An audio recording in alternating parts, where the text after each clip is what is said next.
सभी व्रतों में सबसे श्रेष्ठ व्रत है, क्योंकि एक तो जिसमें पूरी रात का जागरण है और भगवान के श्रवण कीर्तन पूजन सतत चलते रहते हैं और भोजन वगैरह कुछ नहीं, जल भी नहीं, जितना हो सके उतना।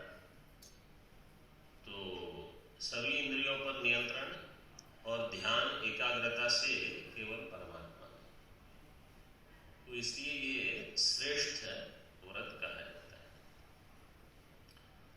प्रथम प्रहर की कथा में हमने देखा कौन व्याध के पास कौन आया था? मृगी। कौन सी वाली? बड़ी वाली। द्वितीय प्रहर की कथा में छोटी वाली। तृतीय मृग। अब आगे देखिए कथा में क्या होता है। ते बाला अपि सर्वे वै विलोक्यानुसमागताः एतेषां या गतिः स्याद् वै यस्माकं सा भवतु इति। उनके जो बाल थे, मृग के बाल, वो भी आ गए वहां। इनको देखकर इन्होंने कहा जो इनकी गति हो हमारे माता पिता की, एतेषां या गतिः स्याद् वै हि अस्माकं सा भवतु इति, हमारी भी यही गति हो। मतलब अगर आप उनको उनका वध कर लोगे तो हमारा भी कर लो, हम जी के क्या करेंगे। अब व्याध जो है, तान दृष्ट्वा हर्षितो व्याधो बाणं धनुषि संदधे पुनश्च जलपत्राणि पतितानि शिवोपरि। उन सबको देखकर व्याध हर्षित हो गया कि इतने पूरी रात भर जागने का कुछ तो फल मिला, बहुत सारा भोजन एक साथ उपलब्ध हो रहा है।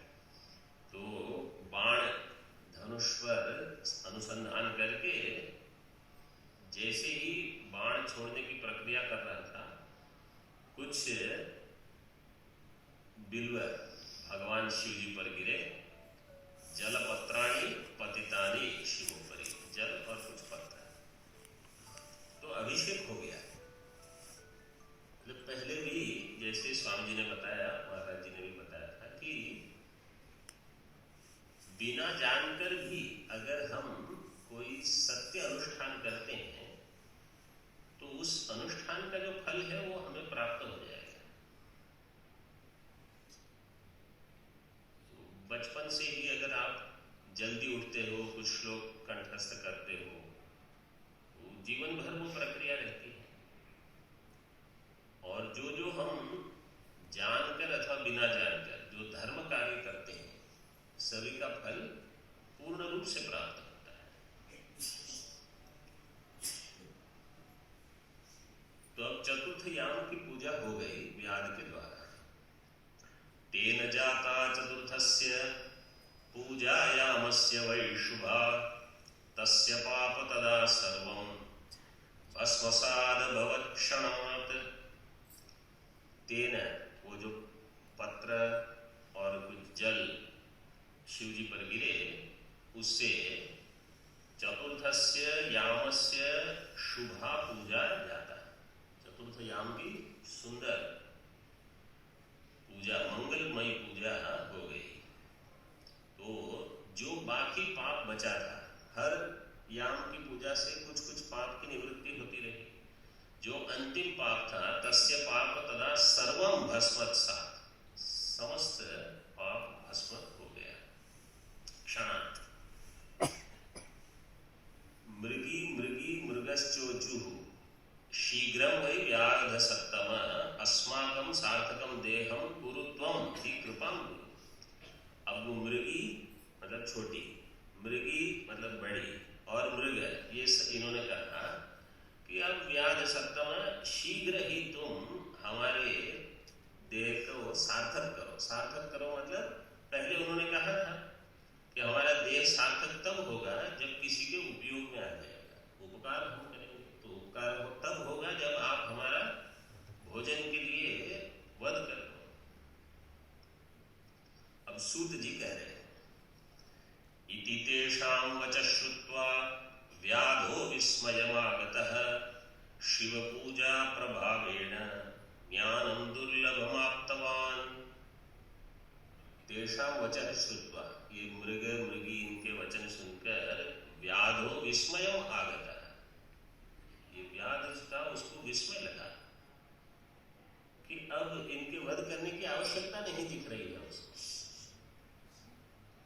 क्यों ऐसा हुआ? यतः अध्याहार करके शिव पूजा प्रभावेण दुर्लभम ज्ञानम आप्तवान। दुर्लभम ज्ञान, चित्त की इतनी शुद्धि हो गई कि उसको स्पष्ट दिखाई दे रहा था कि ये अधर्म मुझे करने की कोई आवश्यकता नहीं। एते धन्या मृगाश्चैव ज्ञानहीनाः सुसम्मताः स्वीयेनैव शरीरेण परोपकारेण रताः। वो व्याध कहते हैं, एते मृगाः ज्ञानहीनाः सुसम्मताः धन्याः। ये मृग भले पशु योनि है इनकी, जैसे मनुष्यों को ज्ञान होता है ऐसा इनको ज्ञान नहीं होता, लेकिन इनकी मति सुंदर है, सुसम्मता है। स्वीयेनैव शरीरेण परोपकारेण रताः, अपने ही शरीर के द्वारा ये परोपकार करने के लिए तैयार है।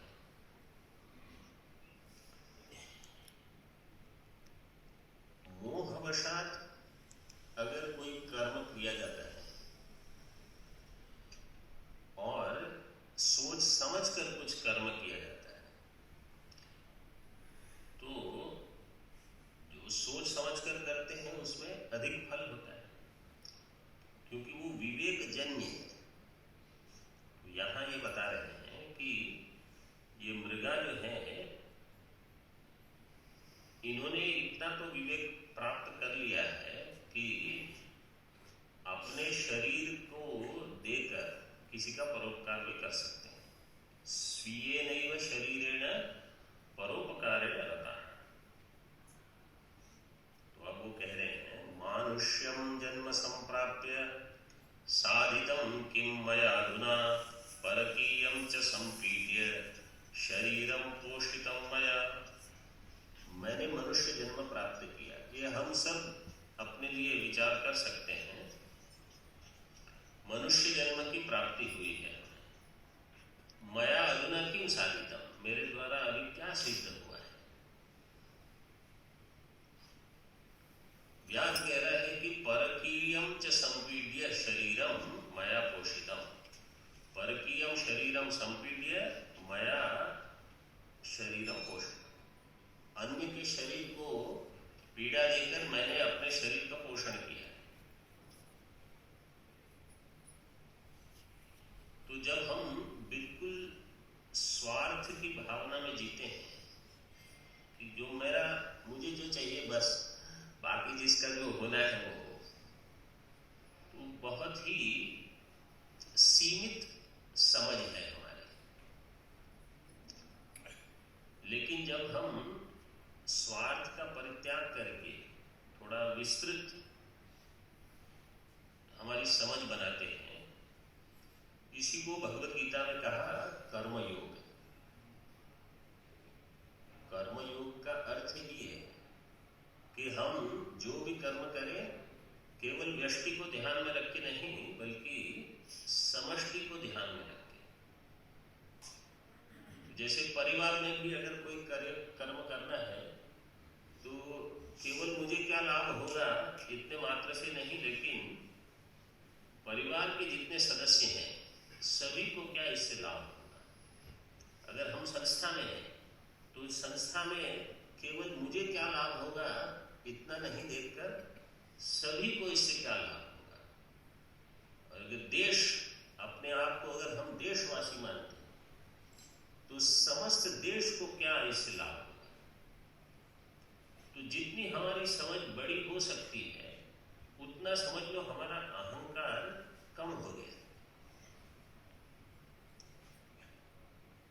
जैसे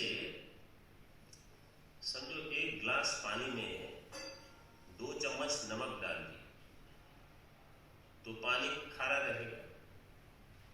उसी एक गिलास पानी के बदले एक बड़ा घट ले लो, उसमें पानी खाओ, उसमें भी 2 ही चम्मच नमक डाल दो, तो खारा लगेगा? इतना नहीं लगेगा। और इतनी गंगा जी बह रही है, उसमें 2 चम्मच नमक डाल दो, पता भी नहीं चलेगा।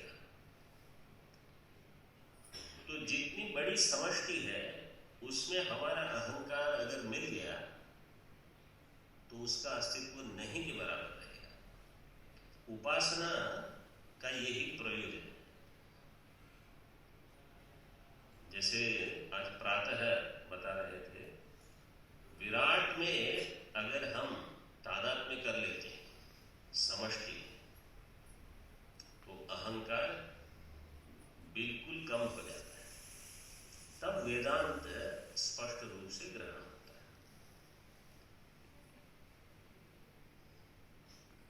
कुटुंबं पोषितं नित्यं कृत्वा पापान्यनेकशः एवं पापानि हा कृत्वा का गतिर्मे भविष्यति।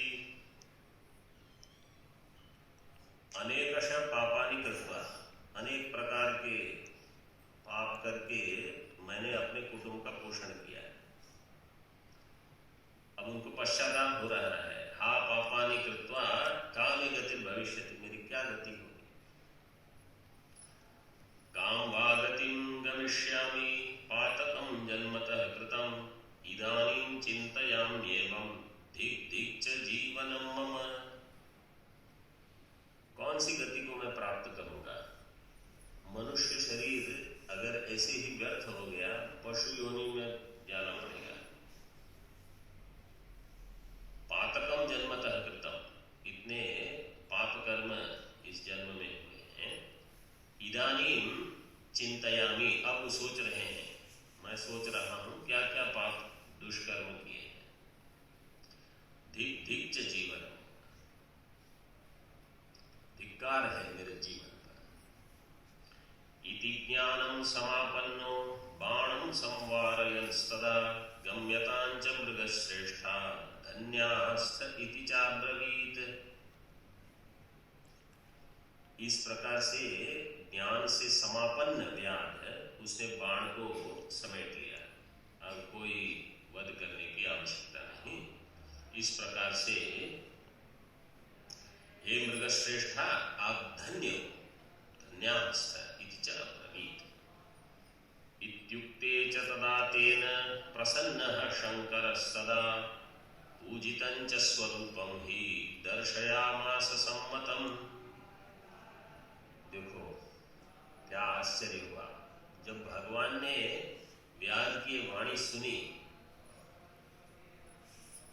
इत्युक्ते च तदा तेन प्रसन्नः शंकरस्तदा, भगवान शिव भी प्रसन्न हो गए। और क्या किया भगवान ने? दर्शन दिया। पूजितम च स्वरूपम ही दर्शयामास सम्मतम, भगवान ने अपने दर्शन कराए। अब हम पूछेंगे कि हमने भी तो 4 याम की पूजा की, उसने तो ऐसे ही कुछ जल और बिल्व पत्र यहाँ वहां से डाल दिए, हमने तो वास्तव में 4 याम की पूजा की है, तो हमें तो भगवान के दर्शन क्यों नहीं हुए? आप मान के बैठे हो कि आपको दर्शन नहीं हो रहे, क्योंकि हम सोच रहे हैं कि हमको भी ऐसे ही एक रूप में दर्शन होना चाहिए। प्रातःकाल हमने बताया था भगवान सगुण साकार रूप जो है, सगुण, इनको प्रातःकाल नहीं भी थे फिर भी सुन लीजिए। सगुण साकार रूप जो है, एक तो एक मूर्ति रूप है, लेकिन ये पूरा विराट जो जगत है वो किसका रूप है? उसी शिव जी का रूप है। अगर हम कहेंगे नहीं मुझे तो वो त्रिनेत्र वाले और गले में सर्पमाला और गंगा जी निकलती हो, ऐसे शिव जी के दर्शन करने हैं तो थोड़ी और तपस्या करनी पड़ेगी। लेकिन ये विराट रूप तो सभी के लिए उपलब्ध है। देखिए परमात्मा का रूप उपलब्ध है,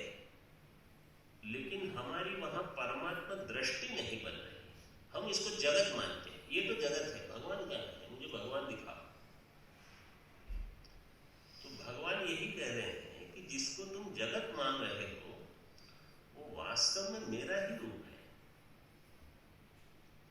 और जो वेदांत का अध्ययन करते हैं दिन रात, उनको तो पता है कि अगर परमात्मा जिसका उपादान कारण है, घट का उपादान कारण क्या है?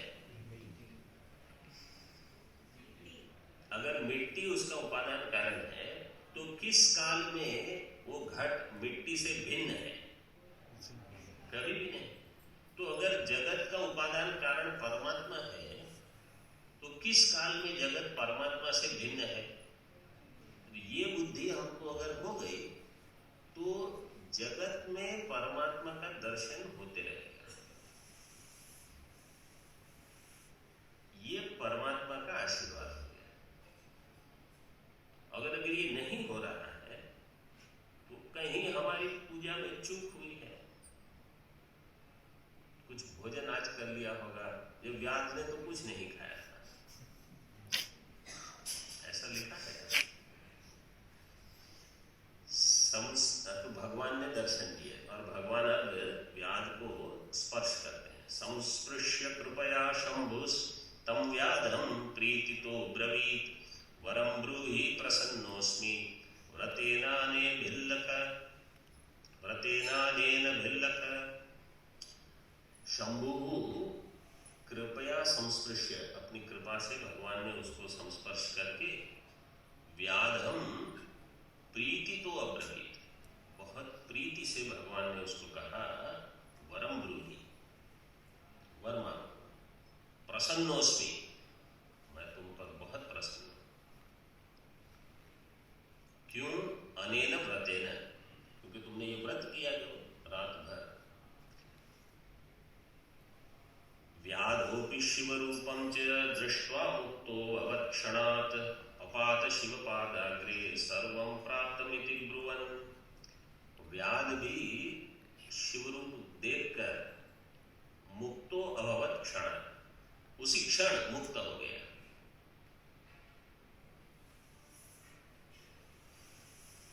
कौन सी मुक्ति को बाद में बताया जाएगा, लेकिन मुक्त हो गया।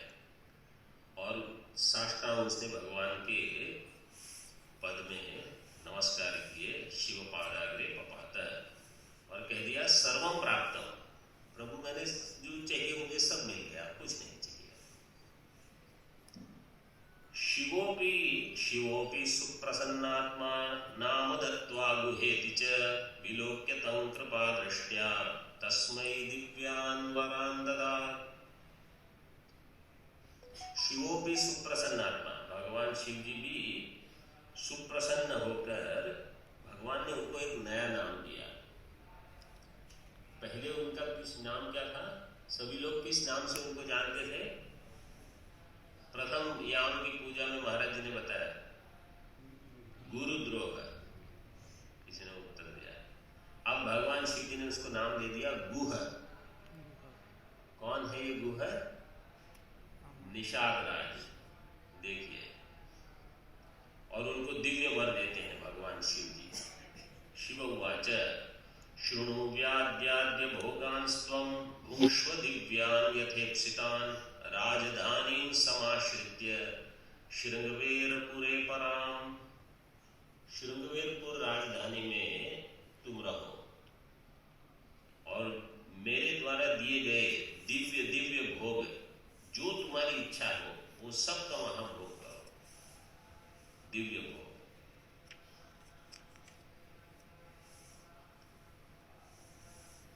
और शृंगवेरपुर राज्य तुम्हारा रहेगा।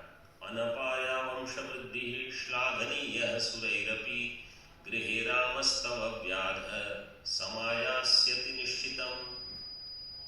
तुम्हारी वंश वृद्धि अनपाय मतलब अनवरत चलती रहेगी और देवताओं के द्वारा भी ईर्ष्या होगी इसकी। और तुम्हारे घर में भगवान रामचंद्र जी स्वयं पधारेंगे। करिष्यति त्वया मैत्रीं मद्भक्तः सहकारकः मत्सेवासक्त चेतास्त्वं मुक्तिं यास्यसि दुर्लभाम्। और भगवान रामचंद्र जी आपसे मैत्री करेंगे और तुम मेरी सेवा में रत रहना, मतलब भगवान रामचंद्र जी की सेवा करते रहना। तो मुक्ति को प्राप्त हो जाओगे। सूत उवाच एतस्मिन्नन्तरे ते तु कृत्वा शंकर दर्शनम सर्वे प्रणम्य सन्मुक्तिं मृगयोनेः प्रपेदिरे। अब जो मृग थे वहां उन्होंने भी शिव जी के दर्शन किए, वो भी सारे मुक्त हो गए। वो सब शाप के कारण मृग हुए थे। विमानं च समारुह्य दिव्य देहागता सदा शिव दर्शन मात्रेण शापान मुक्ता दिवंगताः। शाप से मुक्त होकर दिव्य शरीर प्राप्त करके सारे स्वर्ग लोक में चले गए। व्याधेश्वर शिवो जातः पर्वते ह्यर्बुदाचले दर्शनात् पूजनात् सद्यो भुक्ति मुक्ति प्रदायकः। और ये जो शिव जी प्रकट हुए थे व्याधेश्वर, व्याध के ईश्वर व्याधेश्वर, जैसे रामेश्वर रामस्य ईश्वर, जैसे व्याधेश्वर। कौन से पर्वत पे उत्पन्न हुए थे, मतलब प्रकट हुए थे? अर्बुदाचल। अर्बुदाचल का अर्थ है आबू, आबू जो है वहां। उनके दर्शन पूजन से सद्य मुक्ति प्राप्त होती है। व्याधोपि तद्दिनान्नूनं भोगांस सुरसत्तम उक्त्वा राम कृपां प्राप्य शिव सायुज्यमाप्तवान्। व्याध को सारे भोग करके फिर शिव से सायुज्यम मुक्ति प्राप्त हुई। अज्ञानात् सवृतं चैतत् कृत्वा सायुज्यमाप्तवान् किं पुनर्भक्ति संपन्ना यान्ति तन्मयतां शुभाम्। अज्ञान के कारण अगर व्रत किया तो सायुज्य मुक्ति मिल गई, तो भक्ति से सोच समझ कर विवेक से अगर कोई ये व्रत करेगा तो उनको शुभ गति मिले। उसमें क्या किम वक्तव्यम्। विचार्य सर्वशास्त्राणि धर्मांश्चैवाप्यनेकशः शिवरात्रिव्रतमिदं सर्वोत्कृष्टं प्रकीर्तितं। व्रतानि विविधान्यत्र तीर्थानि विविधानि च दानानि च विचित्राणि मखाश्च विविधास्तथा तपांसि विविधान्येव जपाश्चैवाप्यनेकशः नैतेन समतां याति शिवरात्रिव्रतेन च। इन श्लोकों में शिवरात्रि की महिमा, शिवरात्रि व्रत की महिमा है। अन्य सारे व्रत तीर्थ दान ये सबसे अधिक इसको महत्व दिया गया है। तस्मात् शुभतरं चैतत् कर्तव्यं हितमीप्सुभिः शिवरात्रि व्रतं दिव्यं भुक्ति मुक्तिप्रदं सदा। एतत् सर्वं समाख्यातं शिवरात्रि व्रतं शुभं व्रतराजेति विख्यातं किमन्यत् श्रोतुमिच्छसि। इस प्रकार शिवरात्रि का दिव्य व्रत बता दिया जो भुक्ति मुक्ति देने वाला है। और समस्त शिवरात्रि व्रत शुभ जिसको व्रतराज कहा जाता है उसका समस्त वर्णन कर दिया। यहाँ एक कथा समाप्त होती है। इति श्री शिव महापुराणे चतुर्थ्यां कोटि रुद्र संहितायां व्याधेश्वर माहात्म्ये शिवरात्रि व्रत महात्म्य वर्णनम नाम 40ोऽध्यायः। ओम नमः पार्वती पते हर हर